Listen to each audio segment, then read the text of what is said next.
Well, Hillary Clinton has clinched the Democratic nomination. She's reached the required number of delegates, 2383 to be exact. That was late Monday. And Clinton is the first woman to become the presumptive presidential nominee of a major political party. But she is still asking voters to show their support. It is Election Day, and 6 states are holding primaries and caucuses: New Jersey, North Dakota, South Dakota, Montana, New Mexico, and California, where Bernie Sanders is looking for a big upset.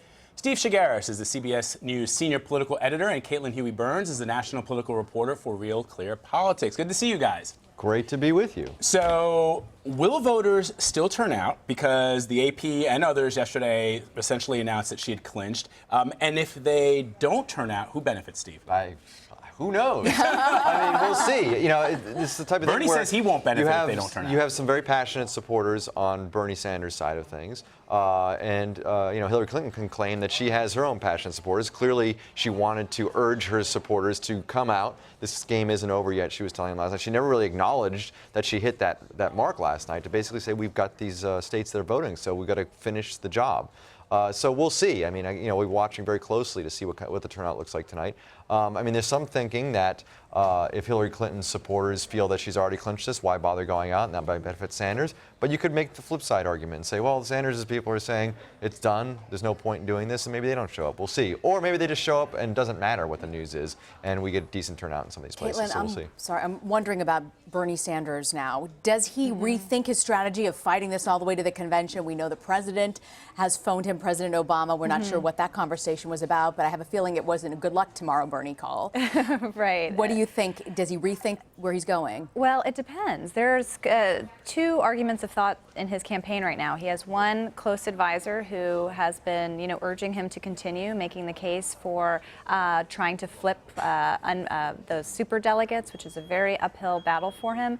And then there are other advisors like Tad Devine, who has been really, you know, assessing the situation as it has come and has been giving quotes to reporters, kind of suggesting that they will think about where they are when the time comes. But at the same time, you have President Obama really ready to give this endorsement. You had Nancy Pelosi weighing in today ahead of the California race. You have lots of Democrats really wanting this race to be over to focus on the Republican race right now. So, Steve, there was a question asked of Senator Sanders yesterday when he was giving a press conference. Does he look like a spoiler?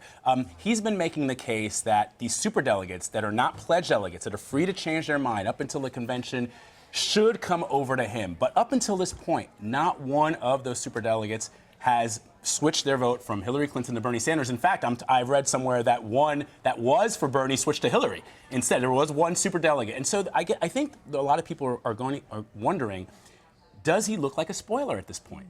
Well, not at this point. I mean, look, he has a right to run in this primary, and he said from the very beginning, or at least when it looked like he was going to be very competitive, I'm going to stay in this until the end.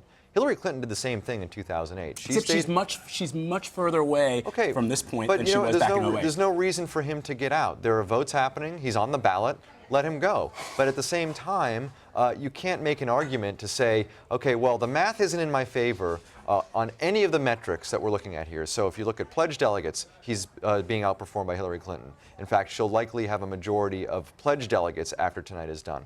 If you look at the popular vote, she has 3 million more votes than him. If you look at the number of states or contests won, she has one more contest. So how do you convince superdelegates that even though all those metrics favor Hillary Clinton, and he's lost in every one of those metrics, that they should then switch sides and support him? The only argument he really has left is he's saying, well, in polls in the general election, I perform better than Hillary Clinton against Trump. That's a sort of a weak argument to make to superdelegates who are looking at the voters who have said Hillary Clinton is going to be our nominee.